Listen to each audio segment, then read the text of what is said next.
Buenos días, el día de hoy mi equipo y yo vamos a hablar sobre el sistema cardiovascular y somos Ana Fernanda de la Paz, Karen Beratacúa, Ana Julieta Gómez Andujo, Andrea Carolina Cantú y yo, Daniela Alexandra Aguilar.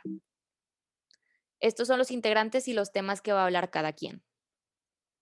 El primer tema es el establecimiento y la definición de patrones del campo cardíaco, y es importante saber que el sistema cardiovascular aparece al final de la tercera semana y esto es para satisfacer los requerimientos nutricionales. Los campos cardíacos va a haber dos, el primero y el segundo.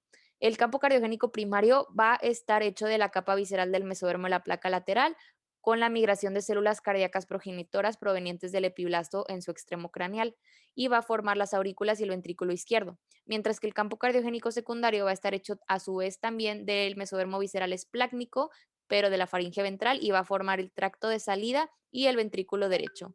El campo cardiogénico primario en su extremo va a estar en su extremo craneal a los pliegues neurales y el campo cardiogénico secundario va a aportar células que se van a elongar en los polos arterial y venoso del corazón. Las células de los campos cardíacos, en cuanto al primario, sus células van a estar estimuladas por el endodermo faríngeo para dar a la formación de los mioblastos y los islotes y que por vasculogénesis van a formar células hemáticas y vasos sanguíneos. Cuando los islotes se unen, van a formar un tubo en forma de herradura compuesto de endotelio y mioblastos que va a pasar hacia la región cardiogénica que se va después a convertir en la cavidad pericárdica. Los islotes que aparezcan paralelos a la línea media van a ser las aortas dorsales.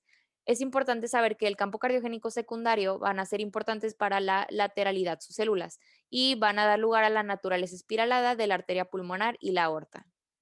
En cuanto a la formación y la posición del tubo cardíaco, su inicio va a ser porque a la región cardiogénica se va a encontrar anterior a la membrana orofaringea y a la placa neural. En cuanto a la posición, el cierre del tubo neural, la vesiculación y el plegamiento cefálico va a causar que la membrana orofaringea se traccione ventralmente y el corazón y la cavidad pericárdica pasen de un segmento cervical a un segmento torácico.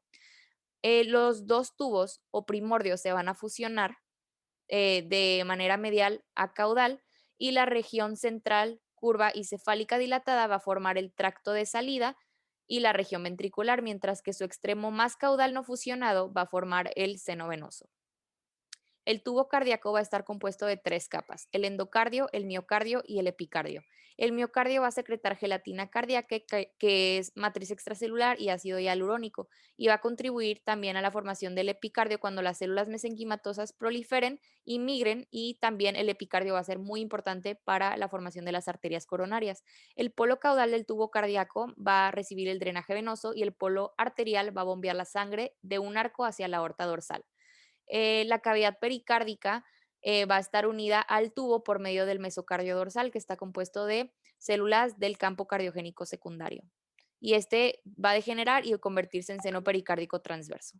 En cuanto a la formación de la asa cardíaca, el día 23 esta comienza a curvarse. La porción cefálica va a moverse ventral, caudal y a la derecha, y la porción caudal o auricular se va a mover dorsal, craneal y a la izquierda. El día 28 el asa cardíaca ya va a estar completa y las regiones van a ser la región auricular, el ventrículo izquierdo, el ventrículo derecho y la región troncoconal. El bulbo arterial va a estar compuesto de tres regiones, la proximal, la media y la distal.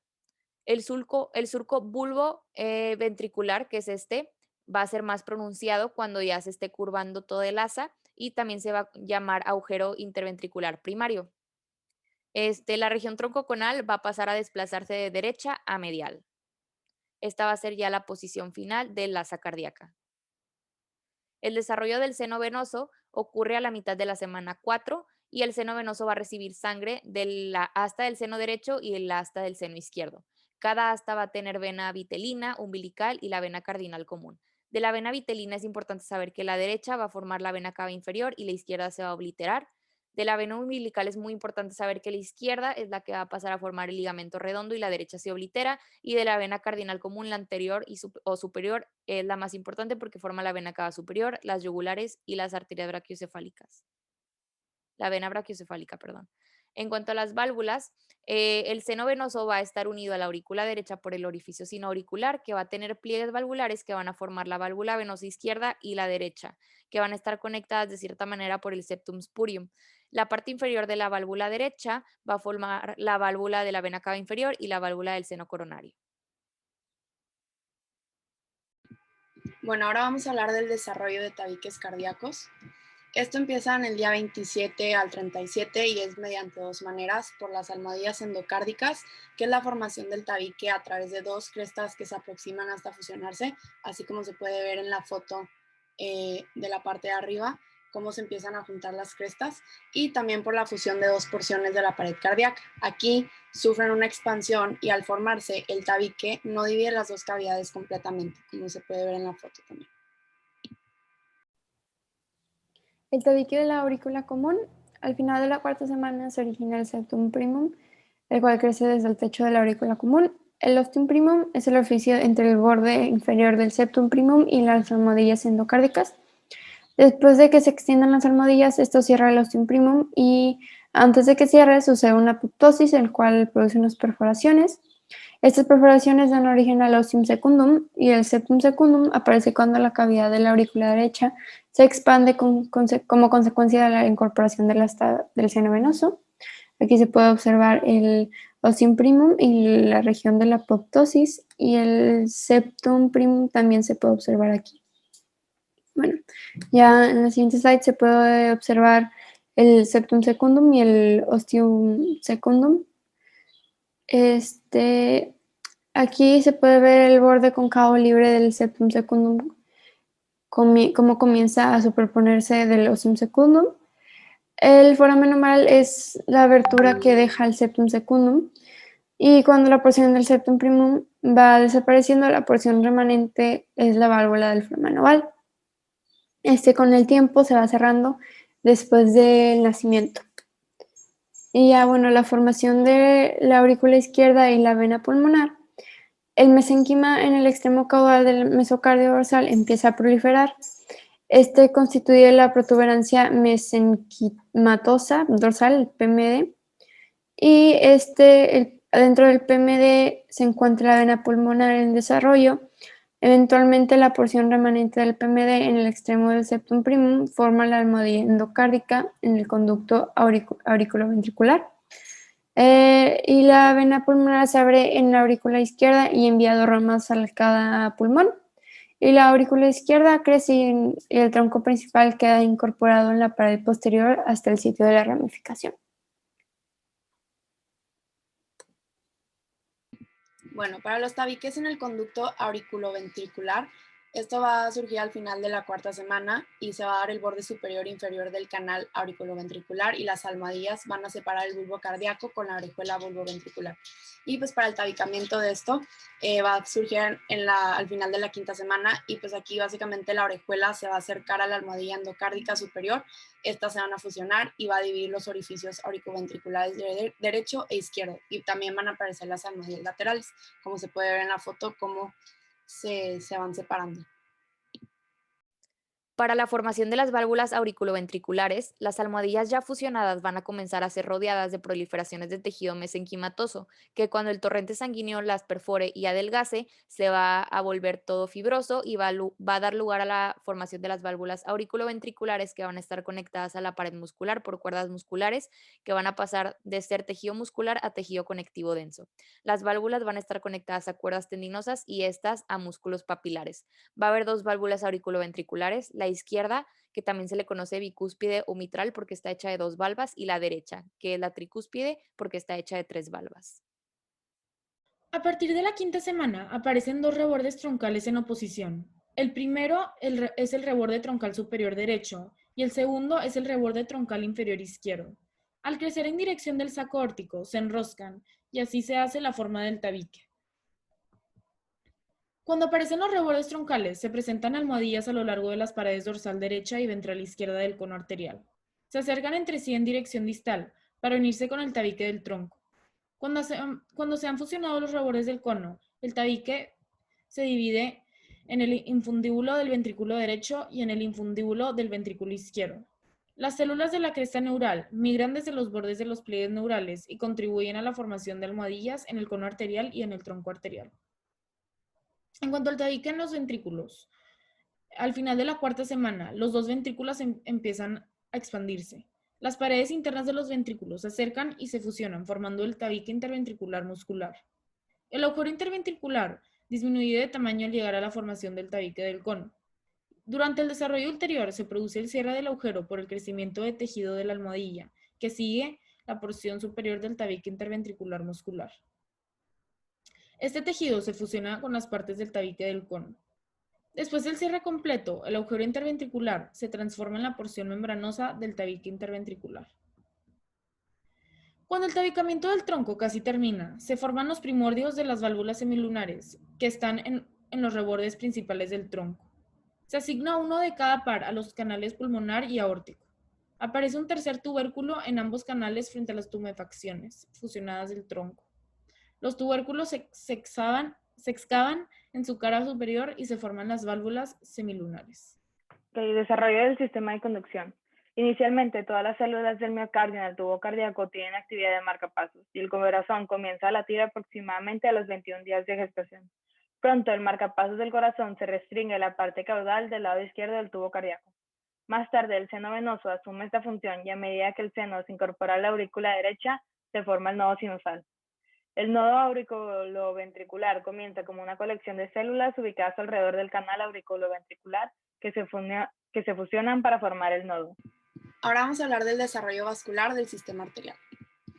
El desarrollo vascular va a depender de dos mecanismos, de la vasculogénesis, que es básicamente que los vasos sanguíneos van a surgir a partir de islotes sanguíneos de novo, y esto va a dar lugar a la aorta dorsal y las venas cardinales, mientras la angiogénesis, los vasos sanguíneos van a surgir a partir de vasos que ya existen, y esto es para el resto del sistema vascular, y como ya se había mencionado antes, las células hemáticas y vasos sanguíneos se van a formar a partir del mesodermo.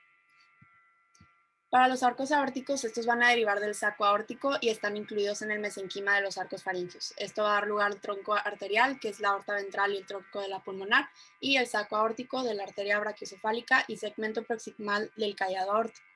Existen 6 arcos aórticos y el primero va a dar lugar a las arterias maxilares, y es importante mencionar que estas van a desaparecer en el día 27. El segundo va a dar lugar a las arterias dioideas y del estribo y también desaparece en el día 29. El tercer arco aórtico es para la arteria carótida común y primera parte de la arteria carótida interna. Para el cuarto arco faringio del lado izquierdo, aquí se puede ir viendo en la foto, es para el callado de la aorta desde la arteria carótida común izquierda hasta la subclavia izquierda. Y pues para la cuarta, pero del lado derecho, va a ser la arteria subclavia derecha, pero la parte proximal. Y el sexto arco aórtico, pero del lado izquierdo, va a dar lugar a la arteria pulmonar izquierda y conducto arterioso. Y es importante el conducto arterioso porque básicamente hay muchos defectos que se pueden formar a partir de ahí. Y pues para el sexto, pero el lado derecho, es para la arteria pulmonar derecha. Y pues en el sistema arterial contamos con las arterias vitelinas, que es una serie de vasos que irrigan el saco vitelino, y pues dan lugar también las arterias celíaca, que es para el intestino anterior, arteria mesentérica superior, que es para el intestino medio, y la arteria mesentérica inferior para el intestino pero posterior. También están las arterias umbilicales, que pues al inicio, cuando se van desarrollando, va a haber pares, o sea, 2 arterias y una vena de las ramas ventrales de la aorta dorsal, y durante la cuarta semana de cada rama va a desarrollar una conexión secundaria, y estas son la arteria ilíaca común, que es para las porciones proximales de las arterias umbilicales, la arteria ilíaca interna, la vesical superior y los ligamentos umbilicales mediales, que estos van formados debido a la obliteración del segmento distal. Y pues también tenemos a las arterias coronarias, que estas van a derivar del epicardio al sufrir una transición de epitelio mesenquima y de células, formando células endoteliales y musculares lisas que al momento que invaden la aorta van a formar estos vasos del corazón. El desarrollo vascular del sistema venoso. En la quinta semana se puede identificar 3 partes de las venas principales, las cuales son las venas vitelinas, las venas umbilicales y las venas cardinales. Las venas vitelinas llevan sangre del saco vitelino al seno venoso, las venas umbilicales se originan en las vesidas coriónicas y llevan sangre oxigenada al embrión, y las venas cardinales drenan el organismo del embrión. Aquí se puede observar la transformación después del nacimiento, ya se puede ver así estas venas. Y ya las venas vitelinas Forman un plexo alrededor del duodeno, el cual forma el sinusoide hepático y se puede observar aquí ya completamente como una red por el hígado y esta se llama la sinusoide hepática. Y ya en las venas umbilicales la única que drena la sangre oxigenada es la vena umbilical izquierda. La vena umbilical izquierda se convierte ya después del nacimiento en el ligamento redondo del hígado y el conducto venoso en el ligamento venoso. Y bueno, si nos pasamos a las venas cardinales anteriores drenan la región cefálica y las venas cardinales posteriores drenan el resto del cuerpo. Y las venas anteriores y posteriores se unen antes de ingresar a las astas del seno y forman las venas cardinales comunes. Y en la quinta y séptima semana se forman las venas sacrocardinales y las supracardinales. Aquí se puede observar en el diagrama. Ok, circulación antes y después del nacimiento, circulación fetal. Antes del nacimiento, la sangre de la placenta regresa al feto a través de la vena umbilical. Al llegar al hígado, la mayor parte de esta sangre fluye a través del conducto venoso hacia la vena cava inferior. Una cantidad menor ingresa a los sinusoides hepáticos. Después de la vena cava inferior, ingresa a la aurícula derecha. Aquí es guiada hacia el foramen oval y la mayor parte de la sangre pasa a la aurícula izquierda. Después, desde la aurícula izquierda, la sangre ingresa al ventrículo izquierdo y aorta descendente. La sangre saturada de la vena cava superior fluye a través del ventrículo derecho hacia el tronco pulmonar. Durante la vida fetal, la resistencia en los pulmones es alta, de modo que la mayor parte de esta sangre pasa directamente a través del conducto arterioso hacia la aorta descendente, donde se mezcla con la sangre de la aorta proximal. Después de atravesar la aorta descendente, la sangre fluye hacia la placenta a través de las dos arterias umbilicales. Cambios durante el nacimiento. Los cambios en el sistema vascular al nacer son causados por el cese del flujo sanguíneo placentario y el comienzo de la respiración. Algunos de los cambios son el cierre de las arterias umbilicales, se logra por la contracción de la musculatura de sus paredes. El cierre de la vena umbilical y el conducto venoso ocurre poco después del de las arterias umbilicales. El cierre del conducto arterioso también por contracción de sus paredes. El cierre del agujero volado se debe a un aumento de la presión en la aurícula izquierda combinado con una disminución de la presión en el lado derecho. La primera respiración presiona el septum primum contra el septum secundum. Referencias.